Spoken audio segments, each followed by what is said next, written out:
pequena introdução muito breve e depois vou passar a palavra ao José Paulo Andrade, a quem começo por agradecer ter vindo fazer esta tertúlia e mostrar alguma incompreensão por estar cá tão pouca gente, porque não é vulgar, mas estas coisas são muito aleatórias, nunca se percebe muito bem quando é que está mais gente ou não.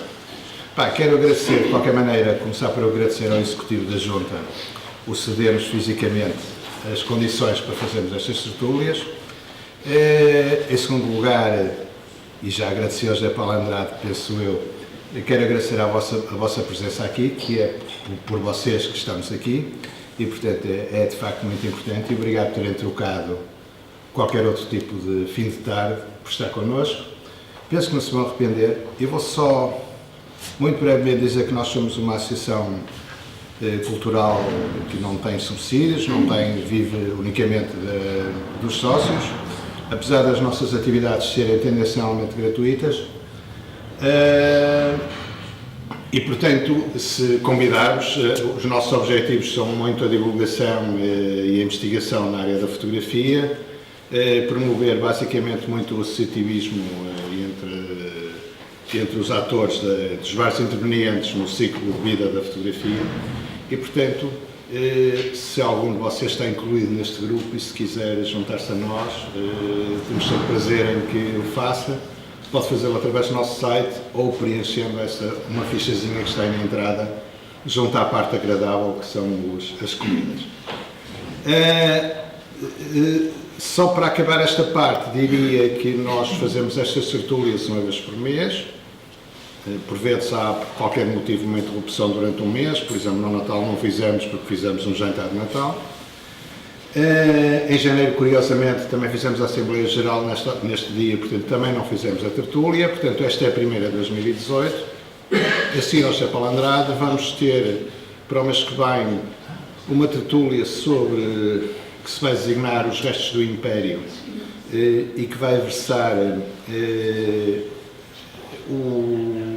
a realidade de Moçambique, que é, ainda durante a colonização, quer atualmente, quer no período de transição. Penso que vai ser uma tertúlia interessante. No mês seguinte, iremos ter uma sobre fotografia subaquática. A partir daí, é melhor estarem atentos ao que nós fazemos, porque as coisas podem mudar. Tirando esta parte sobre nós, um pouco de publicidade a nós, o José Paulo Andrade, penso que todos o conhecerão, e deixem-me fazer uma brincadeira. Não sei como é que ele vai reagir, mas sendo nós em Portugal uma sociedade em que nos gostamos de intitular de doutores, mesmo não o sendo, o José Paulo Andrade tem a dupla possibilidade de ser chamado de doutor. Porquê? Porque é médico, e de facto doutores são basicamente os médicos, e em segundo lugar porque é doutorado. Portanto, enquanto a maior parte de nós auto-intitula doutor, alguns dos quais nem a licenciatura tem, o José Paulo Andrade de facto é duplamente doutor, e achei piada, e desculpem-me por ter feito esta brincadeira. De qualquer maneira, é um pouco nessa qualidade que ele hoje nos vai falar sobre fotografia médica, e confesso-vos para vocês que é uma faceta nova que eu não conhecia dele, como é evidente. Sei que ele é investigador na área, penso eu, Sistema nervoso. O sistema nervoso, não é? Neurociências. Neurociência, muito no envelhecimento, penso eu, não é? Nessa área que tu investigas. Nutrição. Onde eu conheço melhor é na área da fotografia, como é evidente. O José Paulo Andrade, que por acaso é nosso associado, é provavelmente dos nossos associados, não é provavelmente, é de certeza o nosso associado com mais prémios ganhos no ramo da fotografia, e tem esses prémios provavelmente porque, digamos, ele dedica à fotografia um pouco, e é um pouco o que eu penso, da mesma maneira que eu penso que faz investigação, ou seja, com uma metodologia muito própria, muito criteriosa, muito rigorosa relativamente ao que faz, e de facto com isso consegue imagens magníficas. Tem a coragem de se levantar ciclicamente para ver o nascer do sol e apanhar as fotografias na melhor hora em que elas se podem apanhar, que provavelmente muitos de nós não fazemos porque o apelo da cama é muito forte. Mas eu falo exatamente porque é o tal rigor que na ciência se usa e que ele também o faz. Pronto, o José Paulo Andrade também, provavelmente já ouviram em muitas fotografias, em muitas exposições, que ele faz questão de ir bem, de pulular pela cidade, só conheço pela cidade, não sei se fora fez alguma. Por acaso, numa delas, tive a sorte de o ajudar a montar a exposição, até um pouco controversa, porque usámos uma metodologia muito popular, muito barata, mas acho que resultou e foi uma magnífica exposição. Deixo-vos agora com ele. Como vocês sabem, nas nossas tertúlias não há espaço para dúvidas. Quando alguém quiser interromper, e o José Paulo Andrade de certo que aceitará isso, quando alguém quiser interromper por alguma questão, estejam à vontade, digamos, interrompam e ponham as vossas questões, não levem as questões para casa.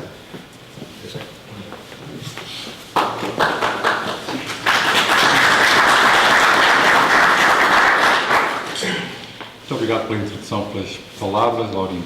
É um prazer estar aqui. Vou falar de uma coisa que é a fotografia médica, que é intrinsecamente chata. Ou seja, as regras para a fotografia médica são totalmente diferentes, são muito diferentes daquela fotografia que eu faço como amador e para passar o tempo. O que é que se quer numa fotografia médica? Quer-se retratar ou uma situação clínica, ou um caso clínico, ou uma peça de anatomia patológica. E para fazê-lo temos que tirar a fotografia em que o motivo, ponto número 1, vai estar centrado, ao contrário de todas as normas, da regra do ouro, dos terços, etc. Tem que estar extremamente focada e nítida. O equilíbrio de brancos teria que ser perfeito. E a nitidez tinha que ser perfeita também.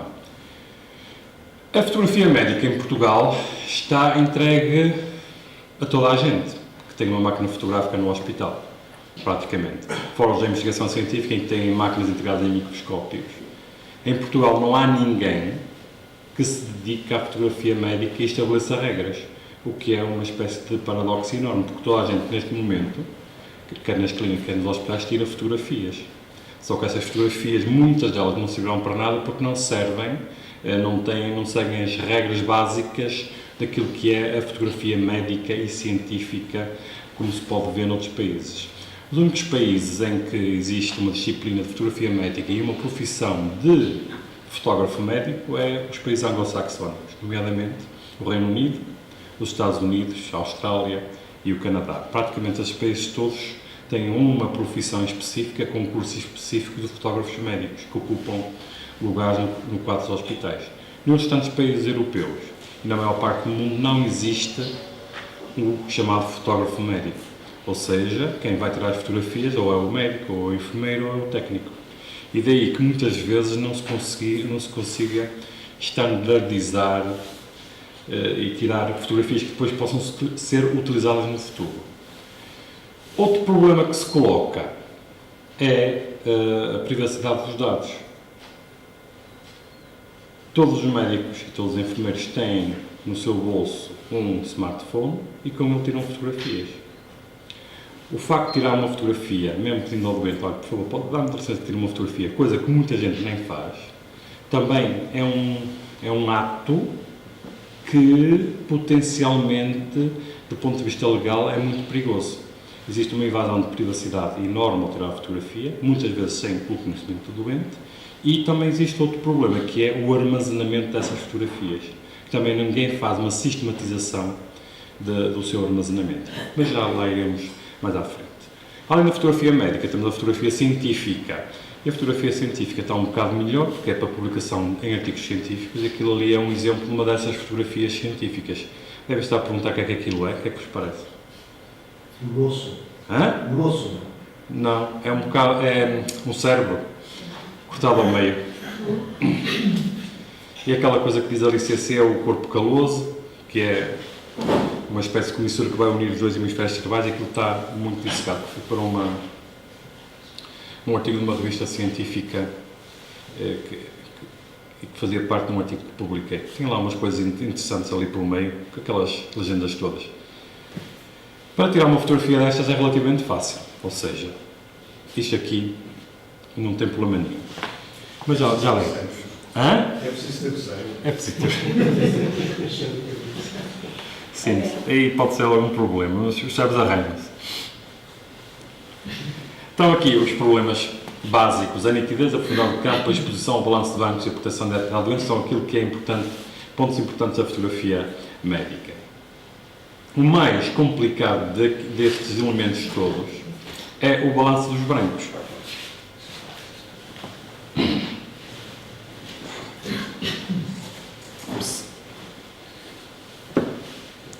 Porquê? Porque em meio hospitalar, se não existir nenhum controle das luzes, como num pequeno estúdio fotográfico que se poderia montar facilmente num hospital, mas para isso era preciso dinheiro. Neste momento, para arranjar dinheiro para alguma coisa, alguns hospitais não dão esse dinheiro. O balanço de brancos é um dos aspectos mais complicados para a fotografia médica. Basta haver uma pequena alteração neste equilíbrio de brancos para uma estrutura dermatológica de uma lesão de pele que tem uma determinada cor. Se for visto num determinado monitor, tem uma cor. Se for visto noutro monitor, tem outra cor. Portanto, é muito difícil a standardização da cor na fotografia médica. Mesmo em ambiente controlado, tirado com máquinas fotográficas sempre iguais, mas visualizar em monitores diferentes, a lesão vai ter sempre uma cor diferente. E é um problema muito difícil de resolver. Mesmo, existem algumas especialidades médicas que têm muito cuidado com a fotografia. Uma delas é a dermatologia. Eu fui como doente, entre aspas, é um dermatologista, que também é fotógrafo amador. Ele teve a mostrar o equipamento dele, mostrou uma fotografia de uma lesão de pele, que tem uma determinada, imaginemos, cor vermelha alaranjada, tirou a fotografia, pôs num dado monitor essa fotografia, pegámos na fotografia, levámos a outro monitor, mesmo calibrado, só por ser de marca diferente, apresentava uma tonalidade totalmente diferente.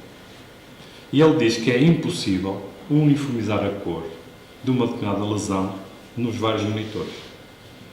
Não só, mesmo com todos os fatores controlados, basta mudar de monitor que, mesmo calibrado, a cor é sempre ligeiramente diferente. E em dermatologia, para o diagnóstico, é muito importante ter sempre uma cor o mais rigorosa possível. Mas ele disse que isso era praticamente impossível, portanto, ele tem apenas uma ligeira aproximação, perde muito tempo com os técnicos, dizem eles, eu mando ficar aos técnicos, tento calibrar os monitores, eles ficam calibrados, mas depois o problema mantém-se sempre. Ou seja, a calibração da cor, a cor e a temperatura da cor, são dois problemas fundamentais. A nível da dermatologia é essencial e mesmo assim não se consegue.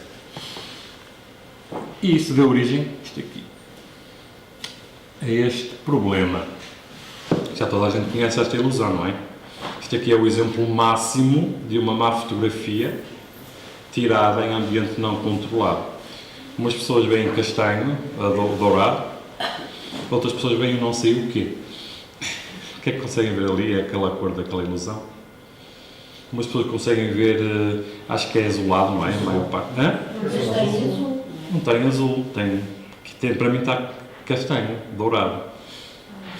Para outras pessoas, depende também muitas vezes da nossa construção da retina, que tem alguns cones que são mais sensíveis a determinados comprimentos de onda, e também devido ao nosso cérebro, vai interpretar aquilo de acordo com aquilo que julgamos que tem que ser. Ou seja, o nosso cérebro vai preencher as incógnitas que encontra e depois constrói uma imagem que muitas vezes não corresponde à realidade. E, quando não há equilíbrio de branco, como neste caso, é o que aconteceu. Umas pessoas vêm de uma determinada cor e outras pessoas vêm de outra. Existem raríssimos livros sobre fotografia médica. Ou seja, é um bom campo para escrever. Um livro que seja inovador e que se possa vender alguma coisa, se alguém estiver interessado. Este é o único livro recente de fotografia médica, que é um livro muito fininho, com umas 120 páginas, que custou 60 euros. É, sim, uma coisa incrível. Também não deve vender muito, também é outro problema. engraçado que agora, nas várias áreas da medicina, de repente sente-se um interesse muito grande pela área da fotografia, em dermatologia, em dentária, sente-se Sim, em dentária é diferente, também esse aí são também das pessoas que estão mais envolvidas. Interesse imenso pela área da fotografia. Porque vai complementar, não é? Vai complementar, existem, a medicina dentária é daqueles campos que têm vários cursos de medicina de fotografia dentária, especialidade só nisso, mas também é muito fácil tirar fotografias de dentes, basta uma máquina e um flash anular e está praticamente tudo feito. Porque é uma zona bastante escura que pode ser bastante iluminada pelos flashes anulares. Já que interrompemos, deixa-me fazer-te uma pergunta. Quando estavas a falar da temperatura de cor e da dificuldade que é na dermatologia de, no fundo, representar com alguma exatidão a cor que cada uma das pessoas vê, os dermatologistas nunca pensaram em fazer o mesmo que se faz na pintura, ou seja, tirar a fotografia com uma escala de cores associada, que depois se... Alguns deles fazem isso, mas mesmo assim depois fica tudo alterado. Ele diz que basta mudar a marca comercial do monitor que a cor altera, e altera ligeiramente. É bastante complicado. Ora, muito bem, temos então aqui as 3 fotografias em que a paciente, chamamos-lhe assim, está a olhar de frente para a câmara com a cabeça numa determinada posição e sem nenhum adorno, ou seja, não pode ter nenhum colar nem nenhum brinco. A lente ideal, como é evidente, vai ser a 85mm. Aqui faço as comparações entre a 14mm, a 300mm e mais ou menos 85mm a 100mm é o adequado para fazer o retrato médico, tal como na fotografia normal. Este aqui é o autor do tal livrinho. Este senhor que fez o tal livro é otorrinolaringologista e conseguiu montar um pequeno estúdio com 2 flashes laterais para 2 luzes laterais com um fundo azulado posterior. Ele diz que desta maneira consegue tirar bastantes fotografias com interação com os doentes, que devem estar, segundo ele, sentados, para ficarem mais confortáveis e olhar diretamente para a câmara. Outra noção básica, além de ser a 25mm, a câmara deve estar sempre nivelada ao nível daquilo que vai ser fotografado para evitar erros de paralaxe. Portanto, também é outra norma relativamente simples de seguir. Em baixo temos aqui outra vez aquelas ilusões, ou seja, o amarelo à esquerda e à direita são iguais, embora pareçam ter cores diferentes por causa do background, não é? Daí que também a escolha do fundo tem alguma influência na nossa percepção da visualização de uma fotografia de um doente contra um fundo. Portanto, o que ele aconselha, o que se aconselha é um fundo de uma cor azulada, o mais neutra possível. Há quem prefira preto e há quem prefira branco. Desculpa, eu prefiro cinzento. Ou cinzento, assim também pode ser cinzento. Uma cor neutra. Cinzento mais Sim. nivelado é perfeitamente neutro em relação aos olhos. Agora, aconselho também, no início da fotografia, era aqui que estavas a falar, não era? Ter aqui um color checker para mais ou menos isto. Não? O certo de dermatologia não devia ter a escala de cor por baixo? Disseste um bocadinho da escala. Sim.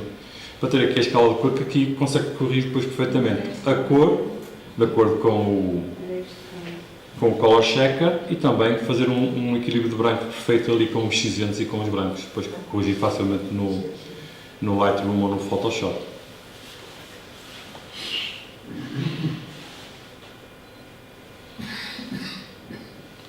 Aqui a comparação das luzes, o melhor sempre é ter um flash à esquerda e um flash à direita para ficar com uma iluminação uniforme. E depois temos aqui aquela pergunta básica também, destas duas, qual é que é a mais correta agora? É de baixo. É de baixo, como é evidente. Em cima temos ali os brincos que introduzem sempre algum elemento de perturbação.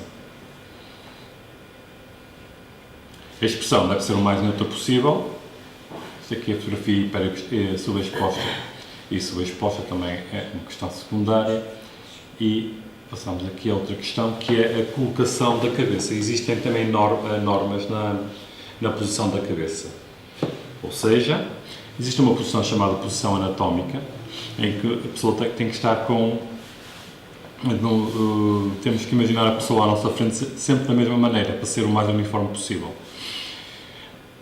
Na questão da fotografia de um retrato clínico, a cabeça tem que estar sempre nesta posição, que é chamada posição de Frankfurt. Ou seja, o bordo superior aqui do nosso lobo da orelha vai ter que passar pelo bordo inferior aqui da nossa órbita, aqui, mais ou menos. Ou seja, temos que ter sempre mais ou menos esta posição assim, horizontal, que é a posição, que é o plano de Frankfurt.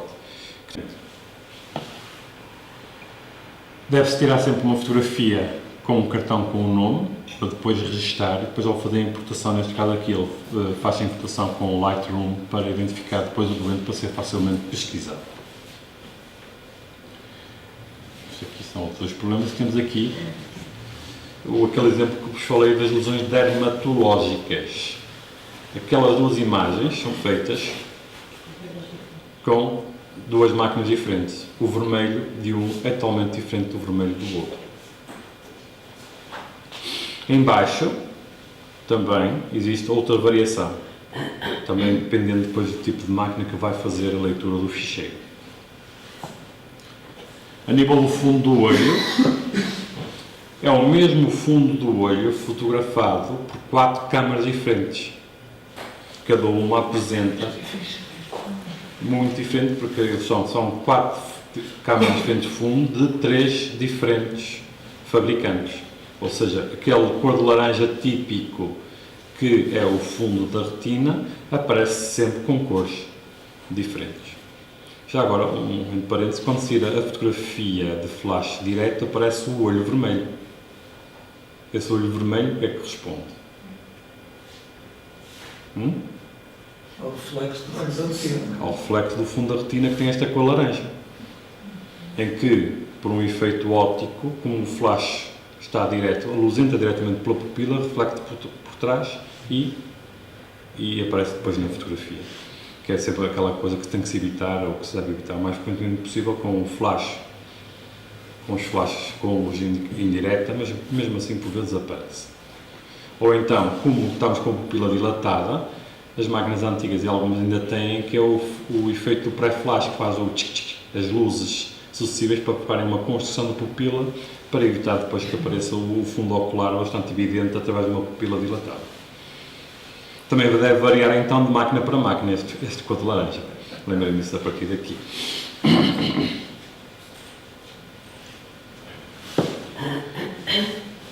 Para haver um registro da situação clínica, que é bastante importante, por exemplo, a nível da ortopedia e depois nas relações com as seguradoras, deve haver sempre uma distância uniforme de fotografia das diferentes partes do corpo.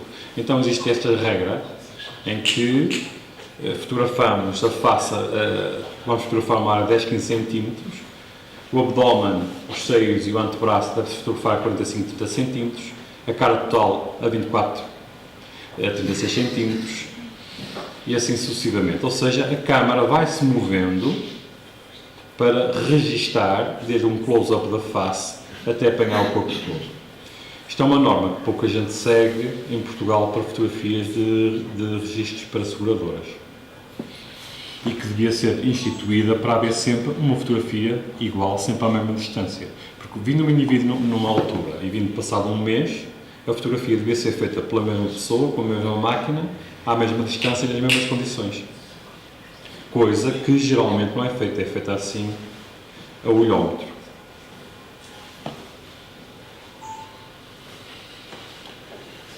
Da maneira como as coisas estão a decorrer, provavelmente vão-se começar a instituir estas regras todas que para já ainda não estão instituídas. Estas são as chamadas regras de Westminster e reprodução. E está ali à direita a distância para uma determinada lente, para uma lente macro de 60 mm full frame, 23 cm, 32 cm, 50 cm e 91 cm. Ou seja, distâncias fixas que devem ser ajustadas para depois reproduzir da melhor maneira. E aqui temos aquelas condições básicas para tirar a fotografia clínica.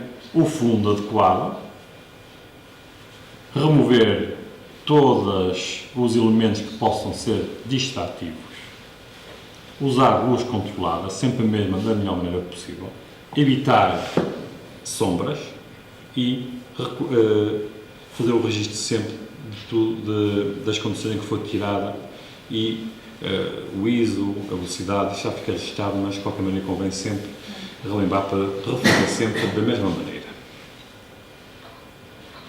Por exemplo, isto aqui é uma fotografia de anatomia patológica. É um quisto do ovário grande e é um mau exemplo de fotografia. Porque temos aquele fundo que vai ser totalmente distrativo. Não é?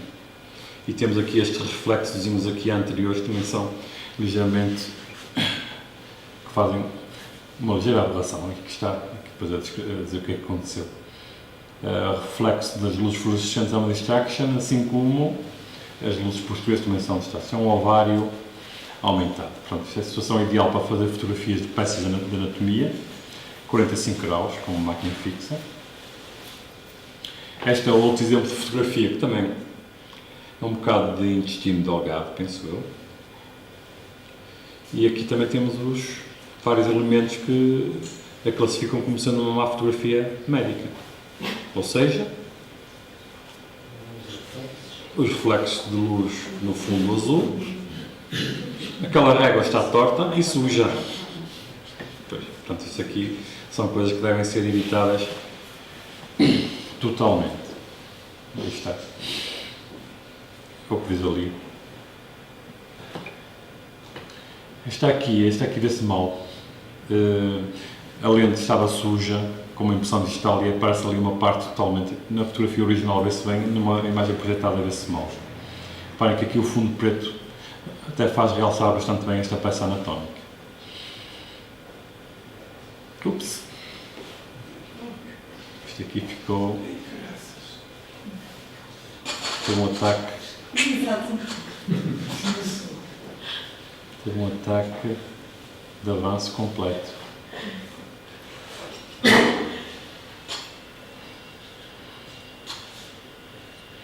Onde é que nós estamos? É aqui. Aqui é um outro mau exemplo de fotografia de anatomia patológica, em que vemos ali o resto de sutura, de ser evitado esse resto de sutura. Aqui também é um exemplo de uma fotografia porque neste espécime não se consegue visualizar aquilo que é importante, ou seja, está longe demais, devia ser mais aproximado e mais focado. Falta o detalhe morfológico para analisar a peça. E esta outra peça aqui também não é muito informativa, ou seja, a régua é muito pequena, o espécime é grande demais e a lesão também não se vê.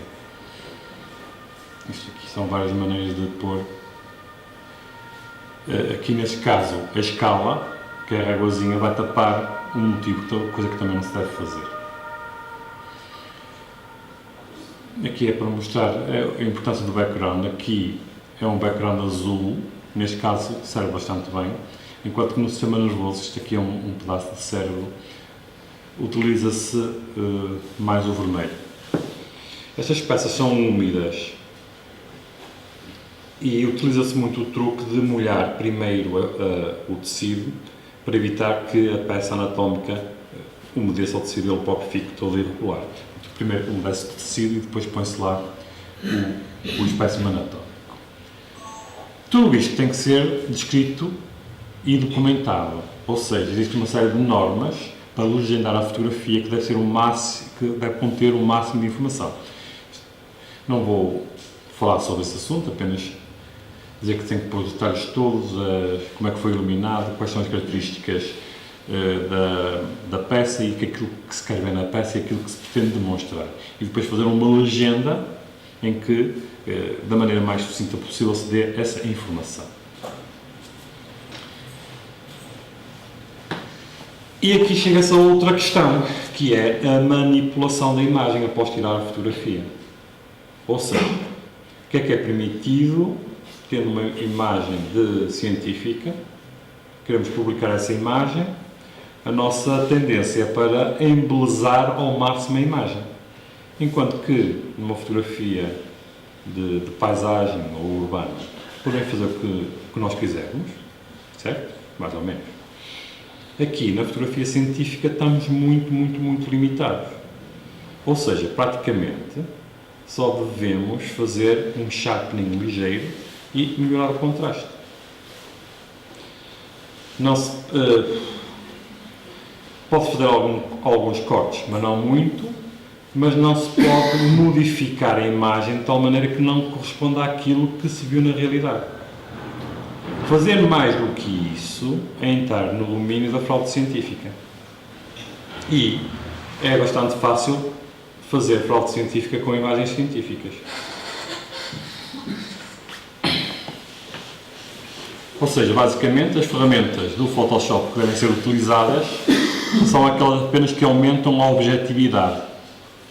E não é possível alterar aquilo que lá está.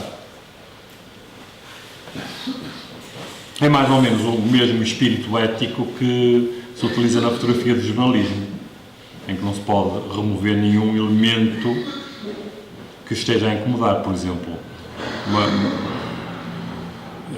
Já vamos ver aqui alguns exemplos.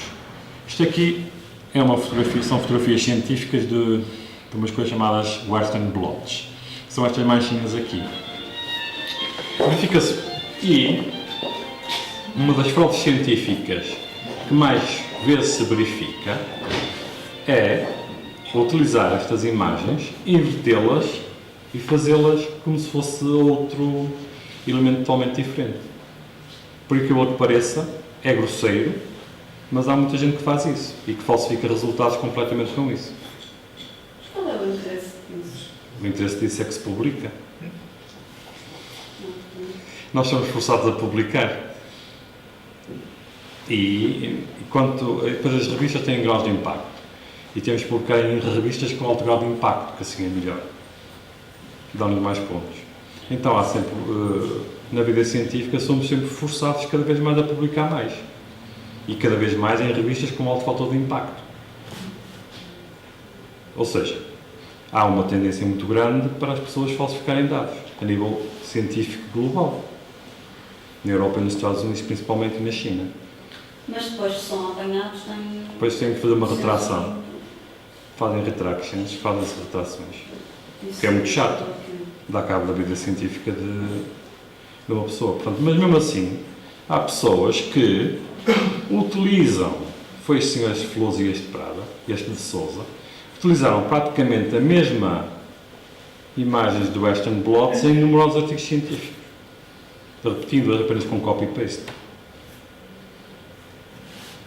Em princípio, acredita-se sempre no cientista, mas depois, ao ler os artigos com muita atenção, há sempre alguém que detecta algum erro e aqui foram detectadas cedo. Ou seja, esta imagem do Western blot foi reusada 15 vezes em 10 papers do grupo do Mário Saad do Unicamp Minas Brasil. Pronto. Acontece muitas vezes.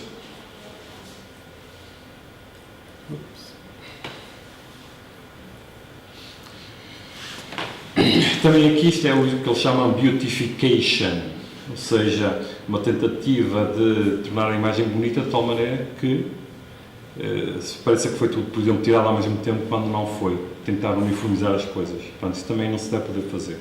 Não se deve fazer. Portanto, existe sempre um borderline entre aquilo que se pode fazer e o que não se pode fazer. Outra, que vem aqui, aumentar muito o brightness, ou seja, a luminosidade da imagem, modificar muito o contraste, também é outro problema, também pode haver alterações grandes quando se aumenta muito o contraste. E o exemplo tipo que está aqui a seguir, que é uma imagem, isto é uma imagem de microscopia eletrónica. A imagem original está à esquerda.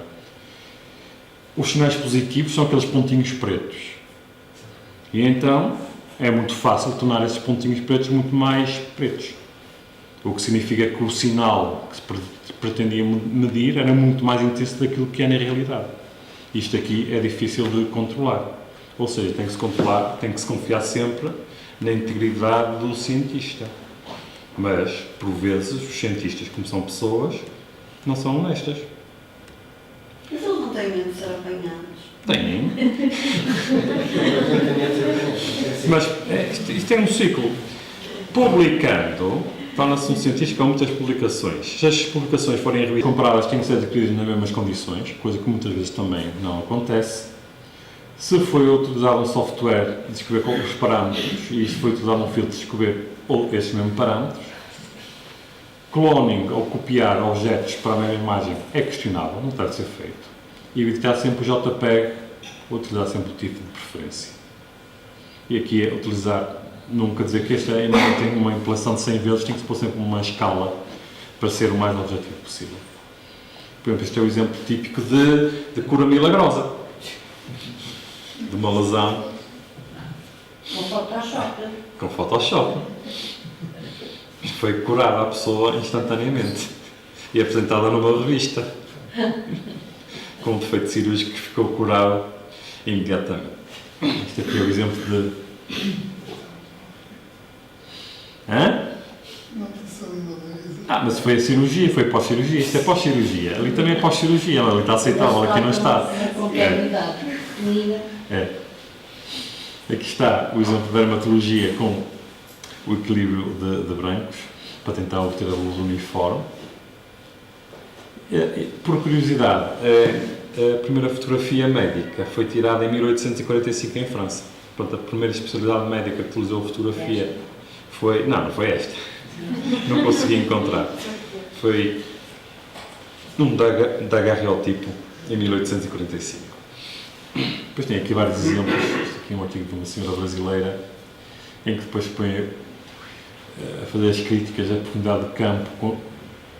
No segundo caso está com pouca profundidade de campo. A diferença da exposição nas várias fotografias. Isto aqui depois são as coisas básicas. Todos os artigos depois da fotografia de médica científica vão sempre depois explicar qual é a melhor lente para tirar estes retratos científicos. E aqui é científico em que aspecto? O que é que fica É para dermatologia. Dermatologia? Sim, para dermatologia. E está aqui a explicar qual é a melhor lente de 85mm e evitar as lentes macro, que pode provocar algumas distorções na face e a angulação. A outra especialidade médica que agora está a utilizar bastante a fotografia, e eu acho que também de uma maneira pouco poética, é a medicina plástica, é a cirurgia plástica, que aparece agora naquelas revistas tipo Nova Gente, fotografias de traseiros e mamas. Não sei se já repararam nisso. Não. Nova Gente. Sim. Várias clínicas põem o antes e o depois dos doentes e publicam em 2 páginas na Nova Gente e Flash e etc. Isso aí também é pouco ético. Mas com autorização das pessoas. Mas é muito. Com autorização das pessoas. As pessoas não estão identificadas, mas de qualquer maneira. E podem dar assim as Não, eu acho que é pouco ético. Eu acho que é contra as normas da ética médica e contra a ordem dos médicos. Mas muitas vezes esta cirurgia plástica é feita muitas vezes por não médicos, também é outra questão. E é permitido, então? Algumas pessoas fazem a injeção de toxina de Botox após curso de meia hora. E paga-se 500 euros no fim de semana, ficas habilitado a injetar Botox, que é um veneno completo. E é que esse... É um veneno! Pois é. A toxina botulínica mal administrada provoca efeitos graves e muito secundários. A primeira fotografia é um exemplo de má fotografia médica, claro, como é evidente, porquê? Porque tem a roupa com elementos distrativos, enquanto que a segunda já está a olhar para a frente. Portanto, ali a roupa polui, como diz a senhora brasileira deste artigo. Ali está longe, está muito afastada, não tem nenhuma utilidade, enquanto que a segunda já tem. E aqui depois temos as várias posições do plano de Frankfurt e depois as várias posições da cabeça. Qual é o problema da primeira fotografia? É que muitas vezes, tirando apenas aquela zona de interesse, perde-se a noção onde é que está a lesão. Portanto, tem que se tirar sempre uma fotografia que mostra onde é que está localizada a lesão. Depois, e nunca separada dela, é que se pode depois tirar com maior ampliação a zona de interesse. Uma norma importante é que a zona de interesse de um motivo médico tem que estar centrada, tem que estar no meio da fotografia.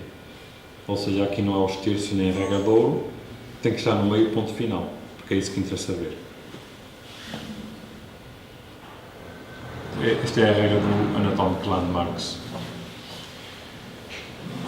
O pós-processamento aconselhado é sempre tirar em RAW e processar em TIFF, como é evidente, para conseguir o máximo de informação possível das imagens da fotografia. Muitas vezes até por motivos legais. Olha, isto foi-se a luz. Por motivos legais, é aconselhado sempre guardar o RAW como prova final. Ou seja, aqui entra-se noutra questão, que é o armazenamento das imagens para o futuro. Também já é outra questão totalmente diferente e que muitas vezes também tendemos a simplificar. Aqui está aquela influência da cor do fundo, branco, preto ou verde. Um motivo fotografado deve estar sempre centrado no meio da imagem. Aqui é uma fotografia de mão e unha. Muitas vezes as lesões de unha são fotografadas muitas vezes com aquele pequeno truque em que se põe um tripé, um fundo preto e fotografar à distância. E outro campo que também muita gente já faz, mas também faz de maneira eficiente, é a fotografia no bloco operatório. E a fotografia no bloco operatório também tem que seguir regras próprias, nomeadamente, quem é que tira a fotografia? O cirurgião? O ajudante? E aí é que é muito pouco ético, porque o doente está anestesiado, não é? Claro que tem que se pedir autorização antes. Pedir autorização antes, aí tudo. E a questão dos micróbios? É, exatamente. Tem que se levar para lá uma máquina fotográfica e tem que estar esterilizada, o que é difícil. Então existem vários truques. Pode haver uma pessoa que não esteja a fazer a cirurgia, que esteja encarregue da fotografia, que seria a situação ideal. Mas tinha que ser alguma pessoa que entendesse o que é que estava a fazer. Muitas vezes o que se passa cá... Eu fiz muita fotografia e vídeo em blog. As câmaras tinham que ser entregues 24 horas antes de serem esterilizadas. E normalmente seguia as instruções do operador. Claro. Ele é que dizia o que é que fotografasse ou filmasse. É isso que eu tinha que ia dizer a seguir, é que a pessoa que estiver a fotografar tem, ou saber muito bem o que está a fazer, ou dois, seguir muito bem a instrução do cirurgião. Muitas vezes é o próprio cirurgião que quer fotografar, mas isso é muito incómodo, porque vai ter que parar a cirurgia toda. Muitas vezes a máquina pode não estar esterilizada ou ficar contaminada, e então é preciso estar sempre a trocar de luvas. Põe luvas para fotografar, tira as luvas, voltar para luvas para voltar a operar. Mas muitas vezes é isso que acontece quando existem em pequenos meios, ou seja, é o cirurgião que tira a fotografia e que tem que estar sempre a trocar de luvas para poder fotografar os motivos. Aqui para ter uma boa fotografia de bloco operatório, deve ser sempre o campo limpo, deve ser visto esse problema, a maior parte, um problema que no bloco é difícil de conseguir obter, sem sangue, sem elementos extrativos, sem compressas, sem instrumentos. Isso seria assim a fotografia ideal do campo operatório, só que muitas vezes é difícil de conseguir estes campos todos.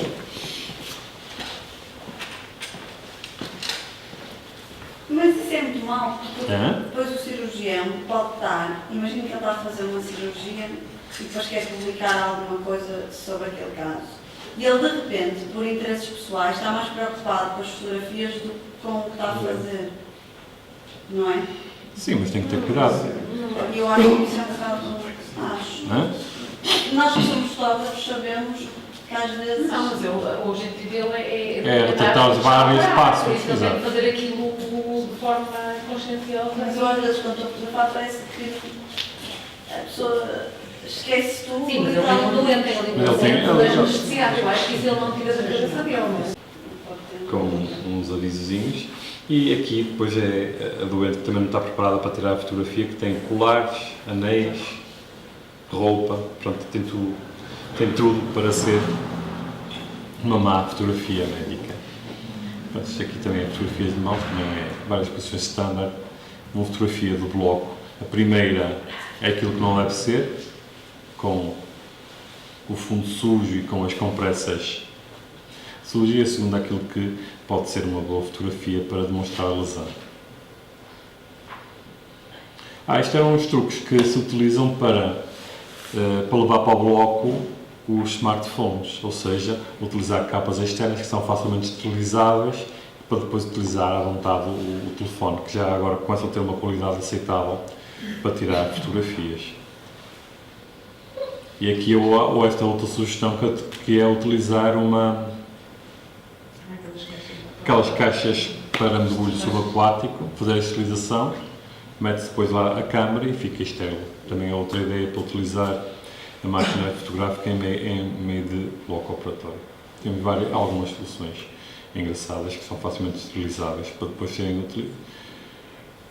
facilmente utilizáveis. E aqui depois temos vários artigos também a mostrar a importância da temperatura do cor, das luzes ambientes. Eles dizem para não utilizar o flash, utilizar muita luz do bloco operatório e utilizar ali as cores para depois conseguir fazer a regulação o melhor possível da cor. E aqui também é a cirurgia, que é um joelho.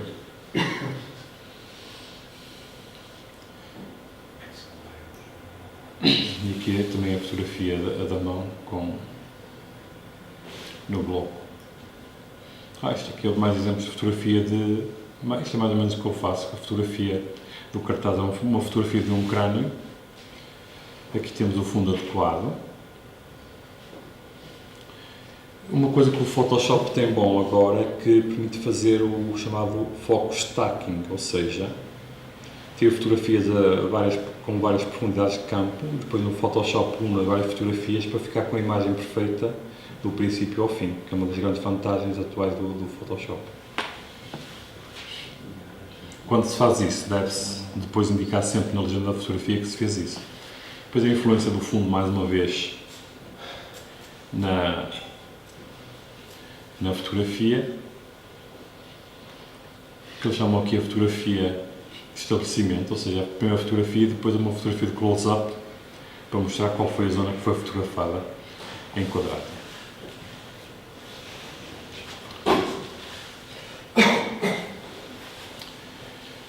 O smartphone em ambiente clínico, que é agora, toda a gente, como disse no início, toda a gente utiliza o smartphone e, do ponto de vista ético, tirar a fotografia ao doente sem pedir autorização não deve ser feito nunca.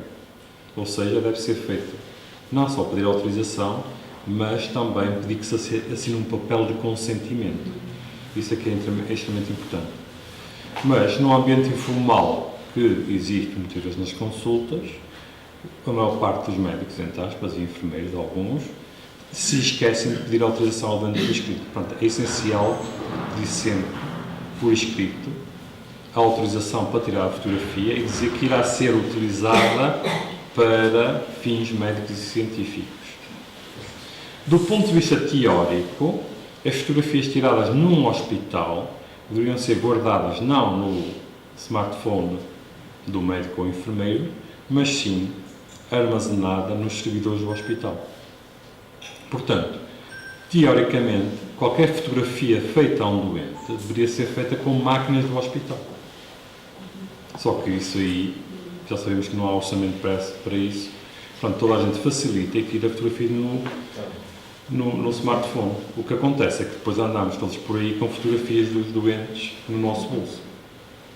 Que, do ponto de vista ético, é uma coisa bastante censurável. Mais ainda, tem aquele exemplo. O Apple TV é uma maquininha que se liga à televisão para ver filmes. Mas quando fica em screensaver, ou seja, no modo em pausa, se houver o smartphone do indivíduo que possui a câmera, que tem o mesmo password, vai passar para a televisão as fotografias do rolo de fotografia do smartphone. E assim, no outro dia eu estava na minha sala com o smartphone e de repente começam a aparecer fotografias minhas na televisão para toda a gente ver. Felizmente que eram fotografias normais.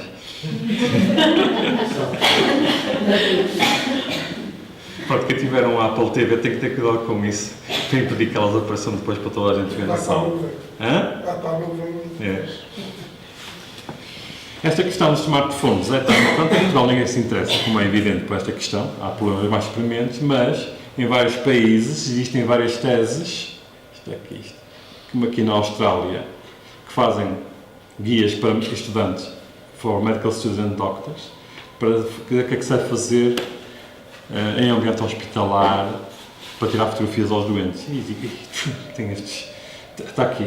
Total time follow the hospital policy. Pronto. O doente beneficia com fotografia? Sim. Sou eu a tirar fotografia? Sim. Vou utilizar o meu telefone pessoal? Sim. O meu hospital tem alguma política? Sim. Seguir a política do hospital? Não. Obter paciente? Tem estas coisas todas. Ou seja, eles pensam com antecedência em todos os problemas. Mais tarde ou mais cedo em Portugal vai acontecer alguma coisa e o Correio da Manhã vai saltar em cima, já sabe o que é que vai acontecer a seguir. Em Portugal, nos hospitais não há procedimentos nenhum. Em Portugal, nos hospitais não há procedimentos nenhum. Não. Eles dizem, olha, vou ter que lhe fotografar para fazer aqui um estudo e nós dizemos que sim, não é? Mas aí, quando assinas um consentimento informado, estás a autorizar. Aí é diferente. Se pedirem para tirar uma fotografia, há um consentimento informado para eu assinar e autorizar, sim. Pronto, tem que ser. Basta isso, já se fica seguro. Mas temos que ser nós a pedir. Sim, eles deviam ser eles a oferecer, como é evidente. A maior parte dos doentes não se importa, mas há uma espécie de acordo tácito, mas já sabemos que esses acordos tácitos não têm nenhum valor legal. Não funciona. Não, que tu sabes, não há nenhuma normativa da União Europeia sobre isto. Não. Que eu saiba, não. Existem os hospitais, por exemplo, este aqui na Suécia, na Holanda, desculpa. Na Holanda. E também existe na Austrália, no Reino Unido, portanto, alguns hospitais têm, outros não têm. Finalmente, depois há a questão das cópias. Ou seja, como é que se podem guardar estas imagens todas? Aqui os hospitais já têm uma política bastante boa, uma grande parte para o armazenamento de imagem médica. Eles já têm várias políticas para guardar as imagens médicas. Se forem imagens pessoais e de científicas, deve-se fazer sempre o triplo, ou seja, a política dos 3, de fazer 3 cópias. 2 em disco e uma na nuvem. E um disco está sempre num local externo. Isto também aqui, pessoalmente, é difícil de fazer, mas é aquilo que se deve fazer para ter sempre a hipótese de recuperar uma imagem futura. E aqui, agora, já ao fim desta hora, mais ou menos, que estivemos a falar, já começam a detectar os erros todos que se verificaram aqui.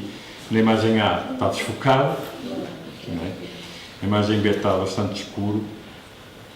A imagem C, acho que é o motivo está totalmente desfocado.